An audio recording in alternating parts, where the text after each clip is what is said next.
में बैठा रहता, गुलर खाता रहता और गाता रहता और वही ही पड़ा रहता। मगर की इस आदत की वजह से उसकी पत्नी बहुत ही परेशान और सोचती उनके घराने में कोई वक्त ही नहीं है, उन्हें तो ना मेरी चिंता है। यह दोस्ती तो जी का जंजाल बन गई है, इसे तो तुड़वाना ही होगा। बस एक दिन बीमारी का बहाना बनाकर चारपाई लेट गई। मगर ने पूछा, बोली ही नहीं, मुंह फुलाए पड़ी रही। तब जाकर मगर ने पत्नी की सहेली से उसका कारण पूछा तो वह बोली, अरे तुम कैसे पति हो, तुम्हें तुम्हारी पत्नी की चिंता भी नहीं है। तुम्हें पता है उसे एक भयानक रोग हो गया है।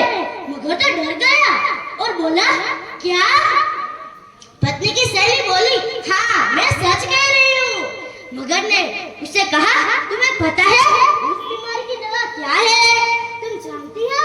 तब जाकर पत्नी की सहेली बोली, यह रोग तभी ठीक हो सकता है जब तुम्हारी पत्नी को कोई एक बंदर का दिल खाने मिल जाए।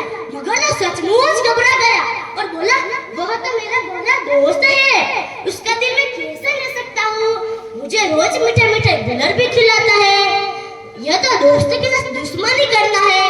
पत्नी की सहेली बोली, तब तो मैं कहा रही थी, यह काम तुम कर ही नहीं सकते। मगर ने उस समय तो कुछ उत्तर दिया नहीं, लेकिन वह पूरी रात सोचता रहा।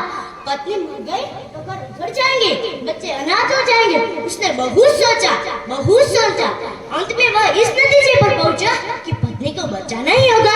पत्नी के पास जाकर बोला, अरे तुम दुखी क्यों होती हो, तुम्हें बंदर का दिल खाना है ना? बंदर का दिल तो क्या, तुम्हारे लिए पूरा बंदर ला सकता हूँ। पत्नी को समझा बुझाकर वह बंदर के पास पहुंचा और बातों में उसे कहा, अरे भाई, हमें दोस्त बने हुए कितने दिन हो गए, तुमने तो ना मेरा घर देखा, न मेरी पत्नी से मिले और न मेरे बच्चों से मिले। चलो वहाँ हम खूब आराम करेंगे और खाएंगे पिएंगे और नाचेंगे। बंदर तो तैयार हो गया। मगर ने बंदर को अपनी पीठ मेज पर बैठा लिया और घर की ओर चल पड़े।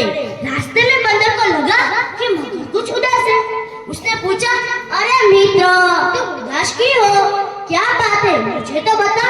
मगर था तो झटपटी वाला, अक्कल जैसी उसके पास थी ही नहीं और बोल उठा, अरे मित्र, क्या बताओ, मेरी पत्नी को एक भयानक रोग हो गया है।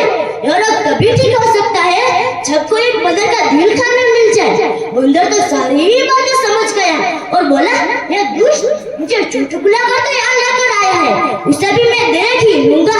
दो क्षण चुप रहने के बाद बोला, अरे तुमने यह बात मुझे पहले क्यों नहीं बताई? तुमने पहले बताई होती तो मैं पहले ही मेरा दिल लेकर आता, क्योंकि मेरा दिल तो गुलाब के पेड़ पर है। मूर्ख मगर अभी कुछ नहीं समझा और बोला, उसमें क्या बात है, हम वापस चलते हैं। बंदर और मगर वापस चले। समुद्र के किनारे पहुंचते बंदर तो गुलाब के पेड़ पर चढ़ जाता है और वहीं से खिलखिलाकर बोलता है, अरे मूर्ख, तुम्हें इतना भी नहीं पता है, कभी दिल सरिस्ते